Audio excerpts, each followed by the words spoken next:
ಭಾರತದ ಪಾಲಿನ ಕಪಟಿ Justin Trudeau ರಾಜೀನಾಮೆ ನೀಡಿ ಮನೆಗೆ. ಎಲ್ಲ ಸಮಯಗಳಲ್ಲಿ ಭಾರತ ವಿರೋಧಿ ನೀತಿಯನ್ನೇ ಅನುಸರಿಸೋದು, ಎಲ್ಲ ವಿಧದಲ್ಲೂ ಭಾರತವನ್ನು ಕಟ್ಟಿಹಾಕುವ ಆಲೋಚನೆ ಮಾಡುತ್ತಾ ಭಾರತದ ವಿರೋಧಿ ಚಟುವಟಿಕೆಗಳನ್ನು ಕೈಗೊಳ್ಳುತ್ತಾ ಅವಕಾಶ ಸಿಕ್ಕಾಗಲೆಲ್ಲ ಭಾರತವನ್ನು ತೆಗಳುತ್ತಾ ಇಲ್ಲಿಯ ಆಡಳಿತ ವ್ಯವಸ್ಥೆಯನ್ನ ಹೀಗಳೆಯುತ್ತಿದ್ದ ಪ್ರಧಾನಿಯೊಬ್ಬ ಇದೀಗ ಕರ್ಮಕ್ಕೆ ತಕ್ಕ ಪ್ರತಿಫಲವನ್ನು ಅನುಭವಿಸುತ್ತಿದ್ದಾನೆ. ತನ್ನದೇ ಆಡಳಿತವನ್ನು ಸರಿಯಾಗಿ ನಿಭಾಯಿಸಲಾಗದೆ ಆಡಳಿತದ ವಿರೋಧಿ ಅಲೆಯನ್ನ ಕಟ್ಟಿಕೊಂಡು ಈಗ ಹೇಳಲೆಸರಿಲ್ಲದಂತೆ ತನ್ನ ಪ್ರಧಾನಿ ಸ್ಥಾನಕ್ಕೆ ರಾಜೀನಾಮೆ ನೀಡಿ ಮನೆ ಕಡೆಗೆ ನಡೆದಿದ್ದಾನೆ. ಹೌದು, ಈಗ ನಾವು ಹೇಳ್ತಾ ಇರೋದು ಕೆನಡಾ ದೇಶದ ಪ್ರಧಾನಿ ಜಸ್ಟಿನ್ ಟ್ರುಡೋ ಕತೆ. ಈತ ತಮ್ಮದೇ ಲಿಬರಲ್ ಪಾರ್ಟಿಯ ನಾಯಕತ್ವಕ್ಕೆ ಹಾಗೂ ತನ್ನ ಪ್ರಧಾನಿ ಸ್ಥಾನಕ್ಕೆ ಅನಿವಾರ್ಯವಾಗಿ ರಾಜೀನಾಮೆ ನೀಡಿದ್ದಾನೆ. ದೇಶದಲ್ಲಿ ಹಾಗೂ ಆಡಳಿತದಲ್ಲಿ ತಮ್ಮ ಜನಪ್ರಿಯತೆಯ ಕುಸಿತ ಮತ್ತು ಪಕ್ಷದೊಳಗೆ ಎದ್ದಿದ್ದ ಅಸಮಾಧಾನದ ಬೇಗುದಿಯನ್ನು ಶಮನ ಮಾಡಲಾಗದೆ ಯಾವುದೇ ಆಯ್ಕೆಯನ್ನು ಕೈಗೊಳ್ಳಲಾಗದೆ ಇದೀಗ ರಾಜೀನಾಮೆ ನೀಡಿದ್ದಾನೆ. ಆದರೆ ಸದ್ಯದ ಮಟ್ಟಿಗೆ ಹೊಸ ಪ್ರಧಾನಿಯನ್ನು ಆಯ್ಕೆ ಮಾಡುವವರೆಗೆ ಕೆನಡಾದ ಹಂಗಾಮಿ ಪ್ರಧಾನಿಯಾಗಿ ಇರುತ್ತಾನೆ. ಈ ಜಸ್ಟಿನ್ ಟ್ರುಡೋ ಬಗ್ಗೆ ಹೇಳಬೇಕು ಅಂದರೆ ಈತ ಆಡಳಿತಕ್ಕೆ ಬಂದಾಗಿನಿಂದ ಭಾರತದ ವಿರೋಧ ಹಾಗೂ ಖಲಿಸ್ತಾನಿ ಹೋರಾಟಗಾರರಿಗೆ ನೀಡೋ ಮೂಲಕ ಕಪಟ ನಾಟಕ ಮಾಡ್ತಾ ಇದ್ದ. ಭಾರತದ ವಿರೋಧಿಯಾದ ಕೆನಡಾ ಪ್ರಧಾನಿ ಜಸ್ಟಿನ್ ಟ್ರುಡೋ ರಾಜೀನಾಮೆ ನೀಡಿರೋದು ಭಾರತಕ್ಕೆ ಇದೀಗ ಸ್ವಲ್ಪ ಮಟ್ಟಿನ ನಿರಾಳತೆಯನ್ನ ನೀಡಿದಂತಾಗಿದೆ.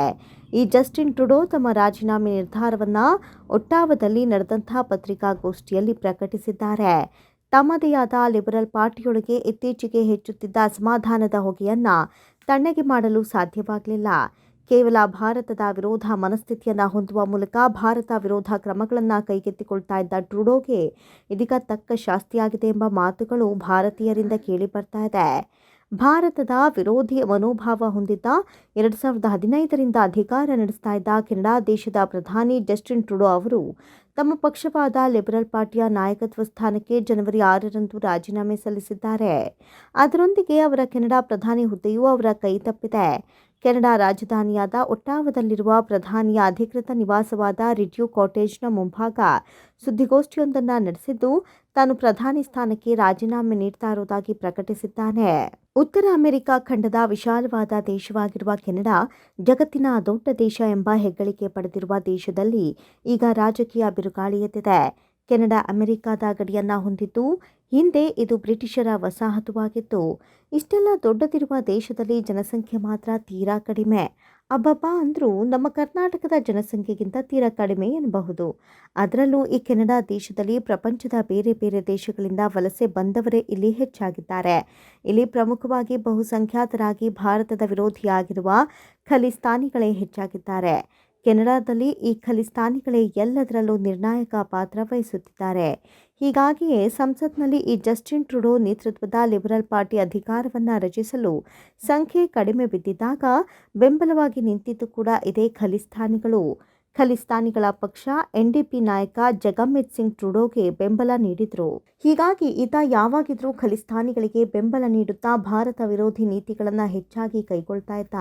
ಈ ಜಗಮ್ಮಿತ್ ಕೆನಡಾ ಸರ್ಕಾರವನ್ನ ಭಾರತದ ವಿರುದ್ಧ ಎತ್ತಿ ಕಟ್ಟುವ ಕೆಲಸ ಮಾಡ್ತಾ ಇದ್ದ.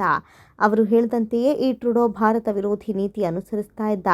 ಭಾರತದಲ್ಲಿ ನಡೆಯುವ ಖಲಿಸ್ತಾನಿಗಳು ಹೋರಾಟಗಳ ಪ್ಲಾನ್ಗಳು ಕೂಡ ಕೆನಡಾದಲ್ಲೇ ತಯಾರಾಗುತ್ತವೆ. ಭಾರತದಲ್ಲಿನ ಈ ಖಲಿಸ್ತಾನಿಗಳ ಉಗ್ರ ಚಟುವಟಿಕೆಗಳಿಗೆ ಅವರು ಬೆಂಬಲವನ್ನು ನೀಡ್ತಾ ಇದ್ರು. ಹೀಗೆ ಕೆನಡಾ ಬೆಂಬಲದೊಂದಿಗೆ ಭಾರತ ವಿರೋಧಿಗಳಾಗಿರುವ ಖಲಿಸ್ತಾನಿಗಳು ಅಲ್ಲಿಂದಲೇ ವ್ಯವಸ್ಥಿತ ಸಂಚುಗಳನ್ನು ರೂಪಿಸ್ತಾ ಇದ್ರು ಎನ್ನಲಾಗಿದೆ. ಖಲಿಸ್ತಾನಿ ಹೋರಾಟಗಾರರನ್ನ ಬೆಂಬಲಿಸುವ ಮೂಲಕ ಟ್ರುಡೋ ಭಾರತದ ಕೆಂಗಣ್ಣಿಗೆ ಗುರಿಯಾಗಿದ್ರು. ಜಸ್ಟಿನ್ ಟ್ರುಡೋ ಪಕ್ಷದೊಳಗೆ ಹೆಚ್ಚಿರುವ ಅಸಮಾಧಾನ, ಬಂಡಾಯ ಶಮನ ಮಾಡಲಾಗದ ಹಿನ್ನೆಲೆಯಲ್ಲಿ ಪ್ರಧಾನಿ ಹುದ್ದೆ ಹಾಗೂ ಲಿಬರಲ್ ಪಕ್ಷದ ನಾಯಕತ್ವಕ್ಕೆ ಅನಿವಾರ್ಯವಾಗಿ ಇದೀಗ ರಾಜೀನಾಮೆ ಸಲ್ಲಿಸಿದ್ದಾರೆ. ಇದಕ್ಕೂ ಮೊದಲು ಬೆಂಬಲಿಗರು ತಮ್ಮ ಪತ್ನಿ ಹಾಗೂ ಮಕ್ಕಳೊಂದಿಗೆ ಸಮಾಲೋಚನೆ ನಡೆಸಿದ್ದ ಜಸ್ಟಿನ್ ಟ್ರುಡೋ ರಾಜೀನಾಮೆಗೆ ಹೆಚ್ಚಿರುವ ಒತ್ತಡದ ಬಗ್ಗೆ ವಿವರಣೆ ನೀಡಿದ್ರು. ಜಸ್ಟಿನ್ ಟ್ರುಡೋ ಅಧಿಕಾರದಲ್ಲಿ ಇದ್ದಷ್ಟು ದಿನ ತನ್ನ ದೇಶದ ಒಳಿತಿಗಾಗಿ ಎಷ್ಟು ಪ್ರಮಾಣದಲ್ಲಿ ಕೆಲಸ ಮಾಡಿದ್ದಾನೋ ಗೊತ್ತಿಲ್ಲ. ಆದರೆ ಖಲಿಸ್ತಾನಿಗಳ ಮಾತು ಕೇಳಿ ಭಾರತದ ವಿರೋಧಿ ಕೃತ್ಯಗಳನ್ನು ಮಾತ್ರ ಮಾಡಿದ್ದಾನೆ ಅನ್ನೋದು ಸ್ಪಷ್ಟ. ಹೀಗಾಗಿ ಭಾರತ ರಾಜತಾಂತ್ರಿಕ ಅಧಿಕಾರಿಗಳ ಕೆಂಗಣ್ಣಿಗೆ ಗುರಿಯಾಗಿದ್ರು. ನಮ್ಮ ದೇಶದ ಅಧಿಕಾರಿಗಳು ರೋಸಿ ಹೋಗಿದ್ರು. ಇದೀಗ ಬಂಡಾಯ ಬೇಗುದಿಯನ್ನ ತಣಿಸಲಾಗಿದೆ. ಸಾಕಷ್ಟು ಒತ್ತಡಗಳ ಮಧ್ಯೆ ಪ್ರಯತ್ನಗಳು ಫಲ ನೀಡದ ಹಿನ್ನೆಲೆಯಲ್ಲಿ ಸಂಸತ್ ಕಲಾಪವನ್ನು ಸುಗಮವಾಗಿ ನಡೆಸಲು ಸಾಧ್ಯವಾಗಲಿಲ್ಲ. ಹೀಗಾಗಿ ಅನಿವಾರ್ಯವಾಗಿ ರಾಜೀನಾಮೆ ನೀಡಬೇಕಾಯಿತು.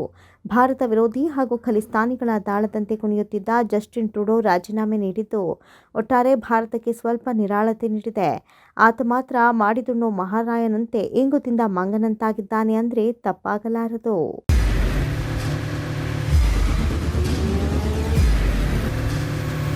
ಪ್ರಜಾಮಾರ್ಗ ನ್ಯೂಸ್, ಇದು ಜನಸಾಮಾನ್ಯರ ಧ್ವನಿ. ನಮಸ್ಕಾರ. ನೀವು ನೋಡ್ತಾ ಇದ್ದೀರಾ ಪ್ರಜಾಮಾರ್ಗ ನ್ಯೂಸ್. ರಾಷ್ಟ್ರದ ರಾಜ್ಯದ ರಾಜಕೀಯದ ಬಗ್ಗೆ ಹೆಚ್ಚಿನ ಸಿನಿಮಾ ಅಪ್ಡೇಟ್ಗಳಿಗಾಗಿ ಫಸ್ಟ್ ಲೈಕ್ ಮಾಡಿ, ಸಬ್ಸ್ಕ್ರೈಬ್ ಆಗಿ, ಹಾಗೆ ಫಾಲೋ ಕೂಡ ಮಾಡಬೇಕು.